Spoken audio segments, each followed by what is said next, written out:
Welcome to Planet MicroCap. I'm your host, Robert Kraft, and joining me today is Dr. Keith Barron. He is the president and CEO of Aurania Resources, a publicly traded company. I got two symbols for you: ARU on the TSX Venture and AUIAF on the OTCQB. And Aurania Resources will be presenting at the upcoming Precious Metal Summit Beaver Creek, happening September 13th through 16th, 2022. For more information, please go to precioussummit.com.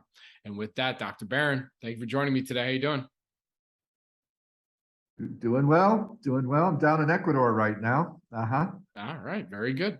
Well, before we get into all the updates and everything, for those that haven't seen an interview that me and you have done before, even heard of Aurania, can you start us off with that very quick overview of the company, and then we'll go from there? Okay, well, the company's a junior explorer. We're active in Ecuador. We've got a land position of about 500,000 acres, very, very large. We've been exploring here for 5 years. Company has actually been around for a number of years before that, but we've kept the share count very nice and tight. It's less than 55 million shares outstanding. We've never done a rollback, yeah, to date we've spent $66 million on exploration down here in Ecuador, and keeping all the payments done and keeping the land position intact. My personal claim to fame, my last company was a company that I started privately. It was called Aurania Resources, and we discovered just 100 kilometers south of where we're presently working a gold deposit of almost 14 million ounces. Sold that company on in 2008 for $1.2 billion Canadian. That's billion with a B. And that really bankrolled what we're doing now. I was the largest shareholder on the takeout, so I've been putting my money where my mouth is. I retired for about 3 weeks and then went back to work here. So I've been working with a great crew here in Ecuador. And besides gold, though, we found porphyry copper. We found a very unusual for Ecuador, copper, silver, and sediments.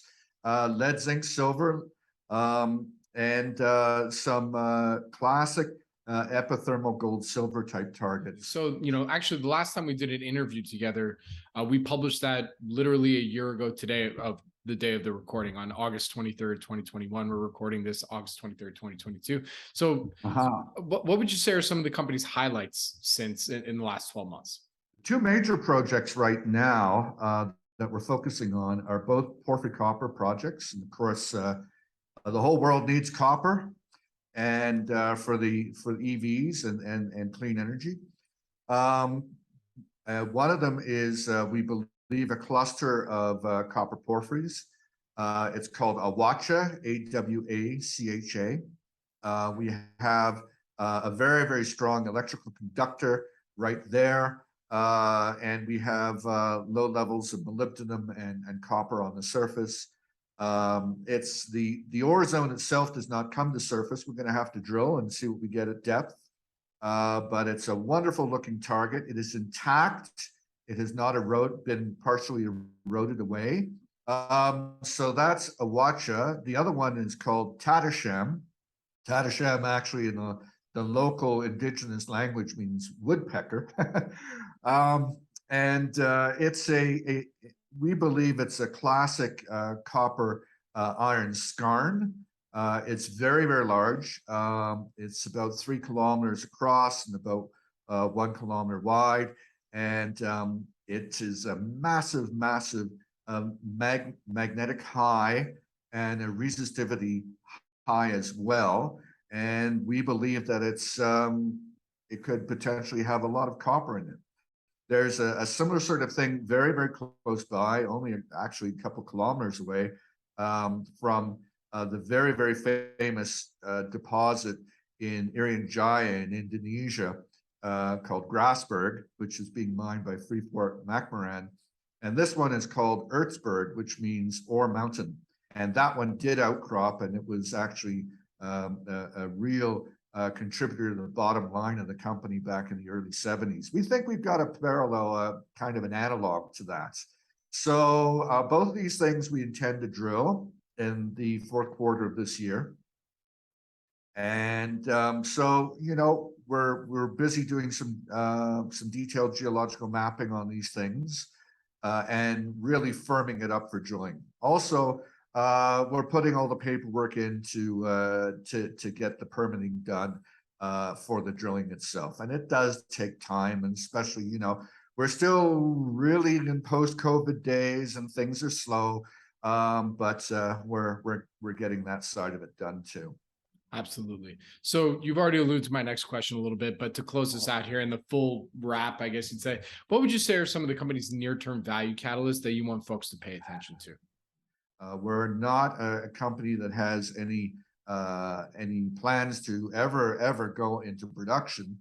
Our exit strategy is to find it and then move it on and place it in hands that are experienced in actually mining operations and raising very big money to get these things up and rolling.